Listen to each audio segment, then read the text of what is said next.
Good morning everyone, this is your online coach Vertex Sensei, and today pag-uusapan natin tungkol sa call center job.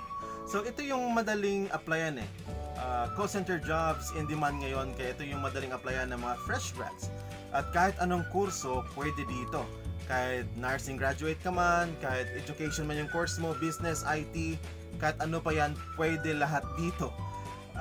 Yung ibang companies tumatanggap ng mga high school graduates. Sa ngayon, meron na tayong senior high school. So, senior high school graduates, pwede na yan sa ibang companies. Pero yung ibang company talaga stricto. Kaya tumatanggap sila ng mga high school, mga college graduates, or di kaya college level.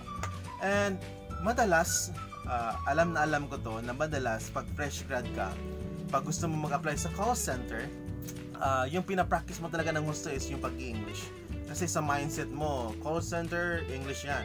Initial interview, English yan. Final interview, English yan. Sa workplace, English yan. Kaya pinapractice mo ng gusto yung pag-i-English. Pero masasabi ko sa inyo, kailangan ba talaga magaling ka mag-English sa call center? Hindi. Yun, hindi. Kasi matututo ka doon. Yung kailangan mo lang is marunong ka sumagot sa interview. Ang problema lang, yung sa mga nag-a-apply, masyado nilang pinapractice yung sa interview, questions. Pero meron silang nakaligtaan yung dalawang skills na dapat meron ka. Isa doon, typing. Kasi sa call center, one day process lang yan. Pagkatapos mo mag-initial interview, proceed ka na sa typing test room. Yung problema, ang galing mo ang sumagot sa interview, sa initial interview, punta ka na sa typing test room, pag-type mo doon, nanginginig yung kamay mo kasi ang lamig doon, tapos kinakabahan ka, di mo may pasa yung required nila na 25 words per minute. By the way, pag nag-apply ka ng call center, I'm not sure sa other companies, pero sa pinanggalingan ko, 25 words per minute kailangan nila. Dapat makapag-type ka ng 25 words per minute para pumasa ka. So yun yung problema, kasi yung iba, pinapractice nila yung pagsagot sa interview, pero hindi sila nag-practice ng typing. At isa pa is yung about sa English proficiency test, yung grammar exam. So dapat mong paghandaan rin yon. At pati yung Versant exam, paghandaan mo rin yon. At yun yung ituturo ko sa inyo sa mga susunod na video. For now, I'm just gonna encourage you to practice typing. Okay, typing using your the proper positioning of your fingers sa pagta-type. Kaya panoorin nyo tong video na to kasi kailangan nyo to. At maglalagay rin ako ng link dyan sa baba para meron kayong website na magamit para sa typing tutorial, para ma-practice nyo, at yung website na typing test na siyang ginamit ng company na pinanggalingan ko. So, watch this. So, I hear you want to type like a pro. Let's start by setting up your finger positioning. Look at the F and J keys on your keyboard. Do you see the bumps on each key? Close your eyes and feel for the bumps using your 2 index fingers. Take your time, but don't look. Did you get it? Your index fingers should always find their way back to F and J by feeling for those bumps. Now curve your fingers and bring your other fingers down on the next 3 keys on either side. This is called the home row position. For example, to type the letter U, your right index finger will travel up 1 key and then quickly return to the bump on the J key. Okay, before we start, there is only one rule you must always follow. Never, ever look at the keyboard while typing. If you follow this rule, your index fingers will quickly learn to find their way home by feeling for the bumps.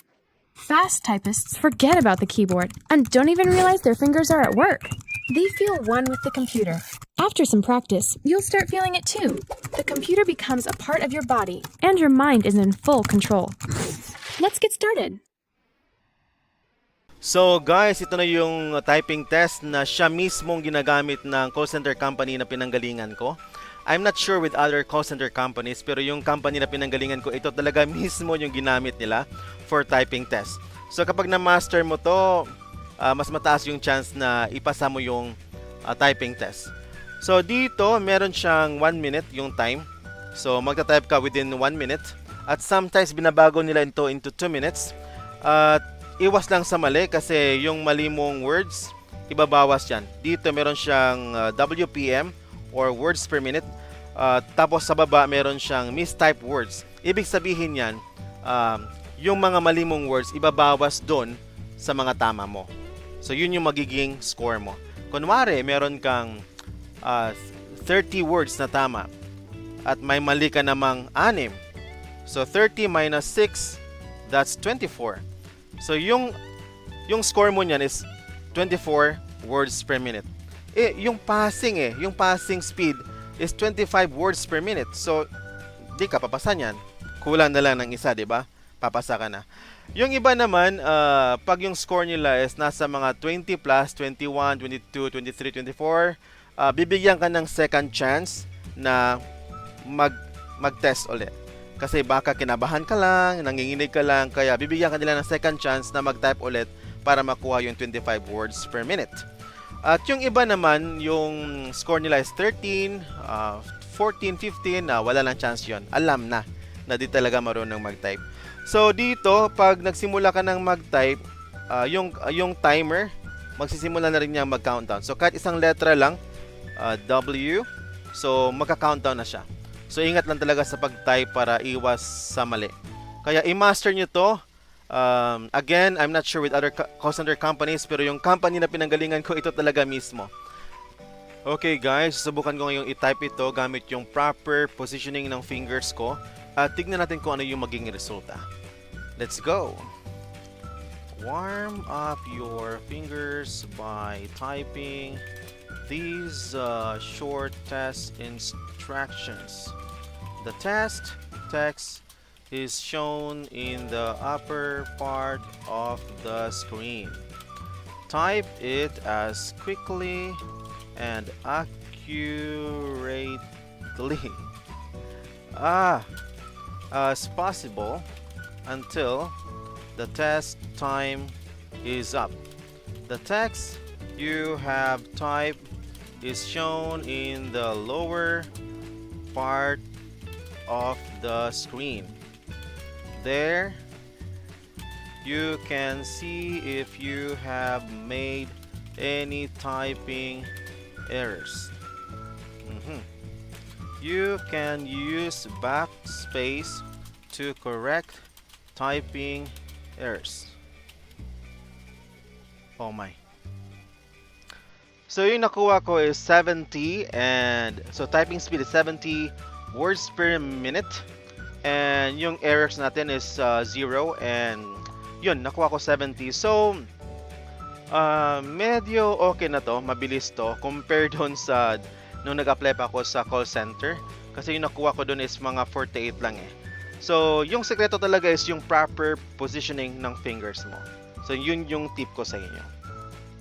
So guys, sana nakatulong tong video na to sa pag-apply nyo sa call center. At kung meron kayong mga questions dyan, just comment below at pagsisikapan ko masagot yan. And by the way, huwag nyong kalimutang magsuot ng long sleeve o di kaya sweater or jacket kung kayo mag-apply sa call center, kasi napakalamig talaga ng kanilang computer room kasi nga malakas yung aircon. And guys, sa next video natin, ituturo ko sa inyo yung tungkol sa English Proficiency Test at kung paano yun sagutin ng tama at yung iba pang mga bagay na dapat nyo paghandaan. So, I will see you next time. See you in my next video, and thank you so much for watching. Have a good day. Peace out.